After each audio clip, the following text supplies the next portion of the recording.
इसलिए। तो कब लगाए टाँकी? जिस सुबह 6 बजे ना मेरे को होश पर मेरे को ये टांग दबा कर और हाथ पकड़ के तब करिए और मुंह में कपड़ा मेरे को रोन भी नहीं दे रहे। शक एक ऐसी बीमारी है जिसका इलाज किसी हकीम, किसी वैद्य, किसी डॉक्टर के पास नहीं।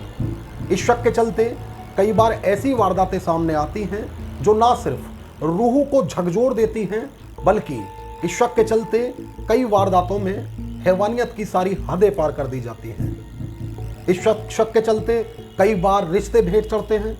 इस शक के कई बार जिंदगियां भेंट चढ़ती हैं। इस शक से कई बार दोस्तियां टूट जाती हैं। इस शक से कई बार प्यार करने वाले एक दूसरे को छोड़कर चले जाते हैं।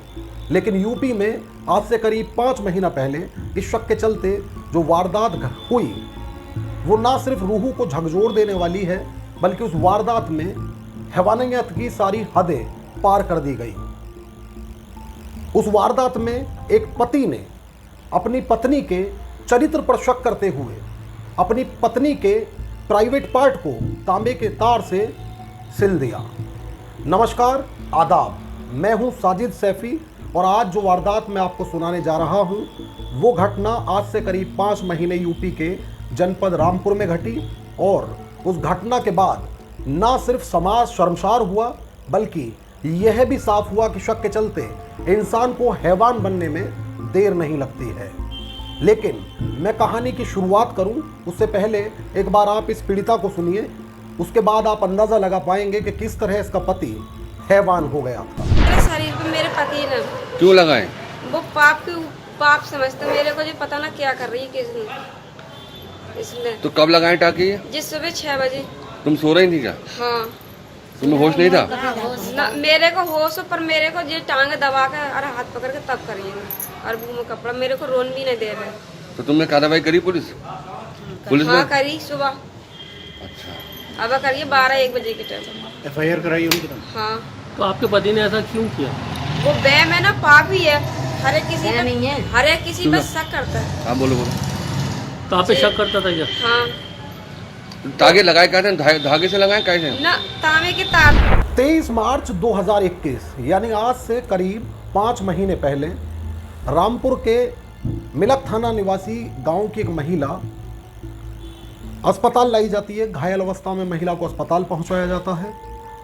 उस वक्त पुलिस को जानकारी दी जाती है कि उसके पति द्वारा उसके साथ ज़बरदस्त मारपीट की गई है, इसलिए पीड़िता को अस्पताल पहुंचाया गया है। मिलक थाना पुलिस अस्पताल पहुंचती है तो पीड़िता द्वारा जो बताया जाता है उसे सुनने के बाद एक बार को ना सिर्फ वहां मौजूद पुलिसकर्मी हैरान रह जाते हैं, बल्कि उनके पांव तले से ज़मीन खिसक जाती है। पीड़िता द्वारा बताया जाता है कि उसके पति द्वारा तांबे के तार से उसके प्राइवेट पार्ट को सिल दिया गया है। पीड़िता की सूचना के बाद पुलिस आरोपी के घर पहुंचती है और आरोपी को गिरफ्तार कर लेती है। आरोपी को गिरफ्तार करने के बाद थाने लाया जाता है और उसके बाद इस पूरी घटना का जिस तरह से खुलासा होता है, जो चीज़ें इसमें सामने आती हैं, वो कहीं ना कहीं ना सिर्फ अपने आप में हैरान करने वाली बल्कि परेशान करने वाली होती हैं। बताया जाता है कि पीड़िता हरियाणा के किसी गांव निवासी है और उसकी रामपुर निवासी युवक से शादी हुई। शादी को करीब 2 साल का वक्त बीत चुका था। इस दौरान पीड़िता ने एक बेटी को जन्म दिया और उस बच्ची की भी, इनकी जो बच्ची है उसकी मौत हो गई। इसके बाद से इनका जो रिश्ता है जो ठीक से चल रहा होता है वो कहीं ना कहीं शक में आ जाता है। ऐसा शक आरोपी को होता है कि उसकी पत्नी के किसी से अवैध संबंध हैं और जब वो मजदूरी करने के लिए घर से चला जाता है तो पीड़िता उसकी गैर मौजूदगी में किसी न किसी से मुलाकात करती है और ये अवैध संबंध जो हैं लगातार उसके किसी अन्य युवक के साथ चल रहे हैं। इस शक को लेकर जब शक की शुरुआत हुई तो जो आरोपी है उसने पहले जो कदम उठाने शुरू किए, ऐसा जो पीड़िता है उसके द्वारा अपने घर जाने के बाद बताया गया, जहां से पीड़िता को अस्पताल पहुंचाया गया था और पुलिस की ओर से फिर कार्रवाई आरोपी के खिलाफ हुई। पीड़िता ने बताया कि शुरुआत में उसका जो पति है वो उसे जब मजदूरी को जाता था तो घर में बंद करके जाने लगा। शुरुआत में उस शक था कि उसकी गैर मौजूदगी में वो किसी से मिलती है, तो इसलिए उसने उसे घर में बंद करके रखना शुरू कर दिया।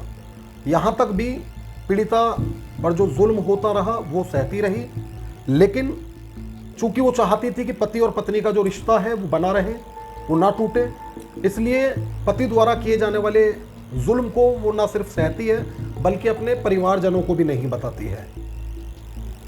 लेकिन पीड़िता द्वारा बताया गया 23 मार्च यानी जिस दिन उसे अस्पताल लाया गया 2021, आज से करीब 5 महीना पहले, उस रात जब सुबह का वक्त होता करीब 6 बजे, तो पीड़िता ने बताया कि आरोपी ने सोती पत्नी के मुंह में पहले कपड़ा घुसा दिया, उसके हाथ बांध दिए, पांव बांध दिए और तांबे का एक तार लाकर उसके प्राइवेट पार्ट को सिर्फ इसलिए सिल दिया क्योंकि पति अपनी पत्नी पर, पत्नी के चरित्र पर शक करता था।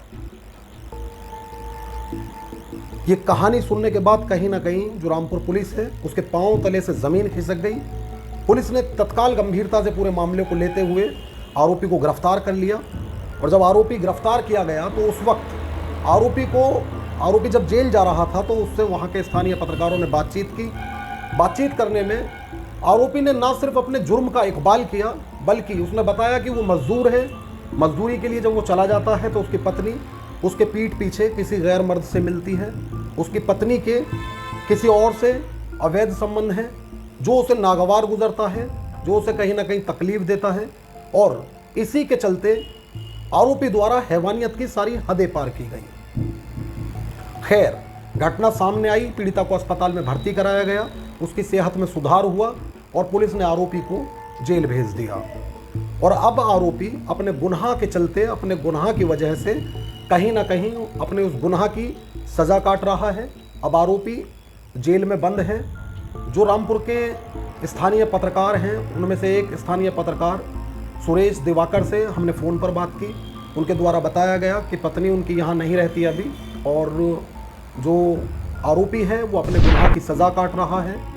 लेकिन जिस तरह से ये घटना यूपी के रामपुर में घटी, ये ना सिर्फ समाज को शर्मसार करती है बल्कि कई सवाल भी खड़े होते हैं कि आखिर जो रिश्ता है वो विश्वास की बुनियाद पर होता है और शक उस रिश्ते को किस तरह खा जाता है।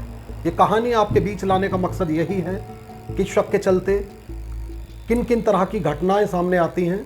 और अब हम जाते हुए आपसे यह भी जानेंगे कि आखिर इस आरोपी को लेकर आप क्या राय रखते हैं। आखिर जो गुनाह इसने किया, इस आरोपी को उसके बाद किस तरह की सज़ा मिलनी चाहिए। आखिर क्या किसी आदमी को हैवानियत की इस तरह सारी हदें पार कर देनी चाहिए। आखिर क्या रिश्ते बचाने का महज यही एक तरीका था। तो आप हमारी इस कहानी को सुनने के बाद अपनी राय हमारे कमेंट बॉक्स में ज़रूर दें। और अगर ये वीडियो आप मेरा YouTube पर देख रहे हैं तो आप मेरे चैनल को सब्सक्राइब कर लें। अगर फेसबुक पर देख रहे हैं तो पेज को लाइक कर दें और हाँ, वीडियो ज़्यादा से ज़्यादा लोगों तक शेयर कर दें। नमस्कार, आदाब, जय हिंद। ताकतवर सरकार और गोदी मीडिया के दौर में खबरें पीछे छूट जाती हैं। न्यूज स्टूडियो से हर शाम उठने वाले झूठ के शोर में सच की आवाज दब जाती है। जी हुजूरी करने वाले एंकर दलित, पिछड़े और मजलूमों की बात नहीं करते। जब हो झूठ का बोलबाला और सच जानना चाहते हो आप, तुरंत सब्सक्राइब करिए बेबाक रिपोर्टर और लिंक को शेयर करके तुरंत बेल आइकन दबाएं ताकि हम पहुंचा सके सच आप तक हर कीमत पर।